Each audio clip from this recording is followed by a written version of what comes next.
एका ठिकाणी एका परिसरात एक 25 वर्षाची तरुणी राहत होती. आता ह्या तरुणीचे लग्नाचे वय झाल्यामुळे त्या तरुणीच्या आईवडिलांनी तिला स्थळ बघायला सुरुवात केली. 10-15 त्या आईवडिलांनी आपल्या मुलीसाठी स्थळ बघितलं, पण त्या मुलीचं कुठंही लग्न जमलं नाही. मग लग्न जमत नसल्यामुळे ते आई-वडील खूप टेन्शनमध्ये गेले. ते विचार करायला लागले, की आपल्या मुलीचं नेमकं लग्न का जमत नाही? काय अडचणी येतात? हेच विचार ते करायला लागले. मग काही दिवसानंतर त्या मुलीचा दाजी तिच्या घरी आला आणि घरी आल्यानंतर त्या दाजीने त्या मुलीच्या आई-वडिलांना विचारलं, की तुमच्या मुलीचं कुठं लग्न जमलं की नाही? कुठं सोयरीक भेटली की नाही ते सांगा. मग ते आई-वडील त्या दाजीला म्हणाले, "अजून कुठेही जमलं नाही. नेमकं काय घडत आहे? का आपल्या मुलीसोबत कोणी लग्न करत नाही? का तिचं जमत नाही?" हे सगळ्या गोष्टी त्या दाजीला ते सांगू लागले. मग तो दाजी त्या आई-वडिलांना म्हणाला, की "तुमच्या मुलीला काहीतरी बाहेरचं असेल, त्यामुळे तिचं लग्न जमत नाही. आपण एक काम करू, जवळच्या एका गावात एक बाबा आहे, आपण त्याच्याकडे जाऊ. त्या बाबाला विचारू, की काय होत आहे? आमच्या मुलीचं लग्न जमत नाही. काय अडचणी येतात? ते बाबा नक्की आपल्याला सांगेल." मग बाबाकडे गेल्यानंतर ती तरुणी बाबाला म्हणते, "बाबा काय झालं माझ्या जीवनात? माझं लग्न जमत नाही. कोणीही मुलगा मला लग्नासाठी होकार देत नाही. काय होत आहे? तुम्ही मला काहीतरी मार्ग सांगा." मग बाबा त्या मुलीचं सगळं बोलणं ऐकून घेतो. थोडा ध्यान अवस्थेत जातो, काहीतरी तोंडात मंत्र बोलतो आणि हे सगळं करून झाल्यानंतर त्या मुलीला म्हणतो, "तुझ्यावर कोणीतरी करणी केली आहे, तुझं लग्न बांधलं आहे," असं तो बाबा त्या तरुणीला म्हणू लागला. आता बाबाचे असे बोलणे ऐकून ती तरुणी खूप घाबरली. मग तो बाबा त्या तरुणीला म्हणतो, "शांत राहा," असे बोलून त्या तरुणीच्या डोक्यावर काहीतरी एक भांडं ठेवतो आणि भांडं ठेवल्यानंतर त्या तरुणीच्या पाठीमागे जातो आणि पाठीमागे गेल्यानंतर त्या तरुणीला नको त्या ठिकाणी हात लावायला सुरुवात करतो. तिच्या छातीवर, तिच्या खांद्यावर तो हात लावतो आणि हे सगळं करून झाल्यानंतर तो बाबा त्या तरुणीसोबत एक असं धक्कादायक कृत्य घडून आणतो. ते कृत्य ऐकून मंडळींनो, तुम्हाला वाटेल की ह्या बाबाला जगातली सर्वात मोठी शिक्षा झाली पाहिजे. नेमकं मंडळींनो काय घडलं होतं या प्रकरणामध्ये आणि कुठे घडली ही घटना हे अगदी तुम्हाला या व्हिडिओमध्ये सविस्तर सांगणार आहे. पण मंडळींनो, माझी तुम्हाला एक विनंती आहे, जर तुम्ही या व्हिडिओला अजून लाईक केले नसेल तर लाईक करा आणि चॅनलला आत्ताच सबस्क्राईब करून ठेवा, जेणेकरून तुम्हाला पुढील घटनेचे अपडेट मिळत जातील. मंडळींनो, ही जी घटना घडली आहे ही आपल्या महाराष्ट्रामधील नाशिक जिल्ह्यातील एका खेडेगावातील आहे. या गावामध्ये एक 25 वर्षीय तरुणी राहत होती. आता ही जी तरुणी होती ती दिसायला खूप सुंदर आणि आकर्षक होती. मग ती मुलगी तारुण्यात आल्यामुळे तिचे आई वडील विचार करायला लागले, की आपल्या मुलीचे लवकरात लवकर लग्न झाले पाहिजे. तिचा कुठेतरी संसार झाला पाहिजे. मग त्या आई वडिलांनी तिच्या लग्नासाठी स्थळ बघायला सुरुवात केली. सलग 4 वर्ष त्या आई वडिलांनी त्या मुलीला स्थळ बघितलं, पण त्या मुलीचं कुठंही लग्न जमत नव्हतं. आता त्या तरुणीचं लग्न जमत नसल्यामुळे ते आई वडील खूप दुःखी झाले. त्यांना वाटायला लागलं, की आपल्या मुलीमध्ये असं काय आहे? का तिचं लग्न जमत नाही? असाच विचार ते करू लागले. मग त्या मुलीचे लग्न का होत नाही? हे बघण्यासाठी त्या मुलीचा दाजी त्या मुलीला एका बाबाकडे घेऊन जातो आणि त्या बाबाचे नाव असते अशोक खरात. आता हा जो अशोक खरात बाबा आहे, हा नाशिकमध्ये खूप प्रसिद्ध होता. दूरवरून याच्याकडे लोक भविष्य बघण्यासाठी येत होते. बाबा ज्या लोकांचं भविष्य सांगायचा, त्या लोकांचे भविष्य खरे ठरायचे.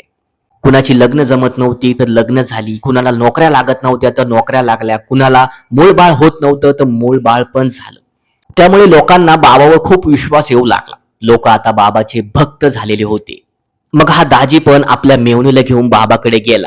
मग बाबाकडे गेल्यानंतर ती तरुणी बाबाला म्हणते, "बाबा, माझे लग्न जमत नाही. लग्नाला मुलं होकार देतात पण दुसऱ्याच दिवशी नकार देऊन टाकतात.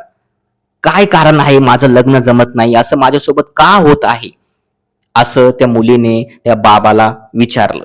मग बाबा थोडा वेळ शांत राहिला, काहीतरी मंत्र तोंडात पुटपुटायला लागला. मग थोडा वेळ ध्यान अवस्था करून झाल्यानंतर बाबा त्या तरुणीला एक काळा खडा देतो आणि तिला म्हणतो, "हा खडा तुझ्या गळ्यात बांध. हा खडा जर तू तुझ्या गळ्यात बांधला तर तुझं लग्न जमेल, तुझं चांगलं होईल." असं तो बाबा त्या मुलीला म्हणू लागला. आता बाबाचे असे बोलणे ऐकून त्या मुलीने तो खडा गळ्यात बांधला आणि ती मुलगी तशीच घरी गेली. मग घरी गेल्यानंतर काही दिवसाचं त्या मुलीचं लग्न जमलं. साखरपुडा झाला आणि साखरपुडा झाल्यानंतर ती मुलगी खूप आनंदित झाली. मुलीला वाटायला लागलं, की बाबाने जो खडा दिलेला आहे त्याच्यामुळेच हे घडलं. माझं चांगलं झालं. मग साखरपुडा झाल्यानंतर ती तरुणी कॉलेजला जायला लागली आणि कॉलेजला जात असल्यामुळे त्या तरुणीने तो खडा कुठेतरी काढून ठेवला. मग अचानक काही दिवसानंतर त्या तरुणीचा जो साखरपुडा झालेला होता तो साखरपुडा मोडला. मग साखरपुडा मोडल्यानंतर ती तरुणी परत एकदा दुःखी झाली आणि ती विचार करायला लागली की बाबाचा खडा मी काढून ठेवला, त्यामुळे माझ्यासोबत असं घडलं असेल. मग परत एकदा ती तरुणी तशाच दुःखी अवस्थेत बाबाच्या ऑफिसवर गेली. मग ऑफिसवर गेल्यानंतर बाबाला ती म्हणू लागली, बाबा तुम्ही जो खडा दिलेला होता तो माझ्याकडून कुठेतरी पडला, मला दुसरा एक खडा द्या. मग तो बाबा त्या तरुणीला म्हणाला, ठीक आहे तू चिंता नको करू, मी तुला दुसरा खडा देतो, पण त्याची किंमत तुला 50,000 द्यावी लागेल. मग ती तरुणी त्या बाबाला 50,000 देते आणि मग तो बाबा त्या तरुणीच्या गळ्यात तो खडा घालतो आणि खडा घातल्यानंतर तो बाबा त्या तरुणीच्या डोक्यावर काहीतरी भांड ठेवतो आणि तिच्या पाठीमागे उभं राहून लघुशंका करतो. आणि मग लघुशंका केल्यानंतर त्या तरुणीला काहीतरी ग्लासमध्ये एक औषध देतो आणि मग ते औषध त्या तरुणीने पिल्यानंतर तिला गुंगी येते. मग त्या तरुणीला गुंगी आल्यानंतर तो बाबा तिच्या कानात म्हणायचा, मी तुझा कृष्ण आहे, तू माझी राधा, तू माझ्यावर प्रेम कर, तुझं सर्व काही दुःख आहे ते दूर होऊन जाईल, तुझे लग्न होईल, असं त्या मुलीला संमोहित तो बाबा करायचा. मग संमोहित केल्यानंतर तो बाबा तिच्यासोबत नको ते कृत्य करायचा. मग सर्व गोष्टी करून झाल्यानंतर तो बाबा त्या तरुणीला म्हणायचा, जर तू माझ्याविषयी कोणाला सांगितलं तर तुझं लग्न जमणार नाही, तुझे वाटोळे होईल, अशी धमकी त्या तरुणीला द्यायचा. आता त्या तरुणीसोबत असं काही कृत्य झालेलं आहे, त्यामुळे त्या तरुणीला त्या बाबाचा खूप राग आला. पण तिने लोकांकडून ऐकलं होतं की बाबा जे बोलत आहे ते खरं ठरतं, म्हणून ती तरुणी गप्प बसली, कारण ती खूप घाबरलेली होती. मग बघता बघता काही दिवसानंतर त्या तरुणीचे जवळच्या गावामध्ये राहणाऱ्या एका तरुणासोबत लग्न झालं. मग लग्न झाल्यानंतर ती तरुणी खूप मोठ्या प्रमाणात खुश होती. मग त्या तरुणीचे लग्न झाले तरी पण त्या बाबाने त्या तरुणीला फोन केला आणि तिच्या नवऱ्याला आणि तिला ऑफिसमध्ये बोलून घेतलं. आणि ऑफिसमध्ये बोलून घेतल्यानंतर तो बाबा त्या नवरा बायकोंचं भविष्य बघायला सुरुवात केली.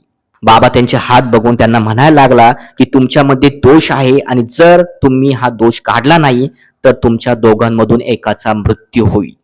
मग बाबाचे असे बोलणे ऐकून ते दोघे नवरा बायको खूप घाबरले. मग ते बाबाला म्हणू लागले, बाबा तुम्हीच काहीतरी उपाय करा. मग परत एकदा त्या तरुणीचे शुद्धीकरण करण्यासाठी तो बाबा त्या तरुणीच्या नवऱ्याला बाहेर बसवतो आणि त्या तरुणीसोबत नको ते कृत्य करतो. मग अशाच प्रकारे तो बाबा त्या तरुणीसोबत करायचा. जेव्हा त्याचे मन व्हायचे तेव्हा तो त्या तरुणीला फोन लावायचा आणि तिला बोलून नको ते कृत्य करायचा. मग असंच एक दिवस त्या तरुणीला बाबाच्या ऑफिसमधून एका ऑफिस बॉयचा फोन आला आणि तो त्या तरुणीला म्हणू लागला की तुझ्यामध्ये आणि बाबामध्ये काय काय घडलेलं आहे याचे व्हिडिओ माझ्याकडे आहे, जर तू मला पैसे दिले नाही तर तुझे व्हिडिओ मी व्हायरल करू. मग आता ती तरुणी खूप घाबरलेली होती. तिला वाटलं की सगळीकडे माझे व्हिडिओ पसरले तर माझी बदनामी होईल, माझ्या संसाराचे वाटोळे होईल, म्हणून ती तरुणी खूप घाबरली. मग त्या तरुणीने स्वतःच्या मनावर दगड ठेवून आपल्या नवऱ्याला सर्व घडलेला प्रकार सांगितला आणि तिच्या नवऱ्याने पण तिची चांगली साथ दिली. मग हे दोघेही नाशिकमधील जवळच्या पोलीस ठाण्यात गेले आणि पोलीस ठाण्यात जाऊन त्या भोंदू बाबाची त्यांनी तिथे तक्रार केली.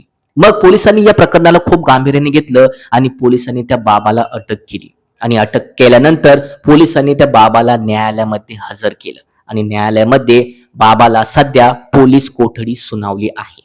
मंडळींनो, सध्या हे प्रकरण न्यायालयात चाललेलं आहे. बाबाला पोलीस कोठडी पण सुनावली आहे आणि येणाऱ्या काळामध्ये समजेलच की बाबाला कुठली शिक्षा मिळेल.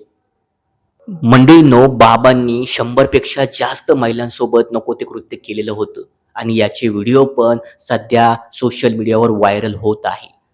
मंडळींनो, या बाबाविषयी तुमचे काय मत आहे, याला कुठली शिक्षा मिळाली पाहिजे हे आम्हाला कमेंटमध्ये तुम्ही सांगा.